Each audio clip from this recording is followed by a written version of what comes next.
বন্ধুরা, আমি মালয়েশিয়াতে আসছি একটা কারণে, সেটা হচ্ছে টাকা কামাতে। তো আজকে বেতন পেলাম প্রায় 1,000 টাকার মতো। বেতনটা পাই অনেক ভালো লাগতেছে, কারণ মালয়েশিয়া যত পরিশ্রমের কামই করি না কেন, মাস শেষে যখন বেতনটা দেয় তখন অনেক ভালো লাগে। কারণ মালয়েশিয়াতে আসছি টাকা কামাইতে, টাকা কামাবো, পরিবার ভালো থাকবে, দেশের মানুষকে সুখে রাখতে পারবো, নিজের জন্য কিছু করব, এই জন্যই মালয়েশিয়াতে আসছি। তো টাকা যখন পাই তখন অনেক ভালো লাগে।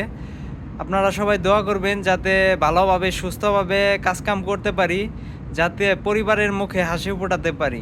কারণ যত টাকা কামাতে এখানে আসছি, টাকা যদি না কামাইতে পারি তাহলে আর ভালো লাগবো না। কারণ পরিশ্রম করতে হয় প্রচুর, ঠিকমতো বেতন যদি পাই তাহলে অনেক ভালো লাগে। তো সবাই আমার ভিডিও যদি দেখে থাকেন, সবাই একটু লাইক কমেন্ট করবেন, চ্যানেলটা সাবস্ক্রাইব করবেন, যাতে আপনাদের মাঝে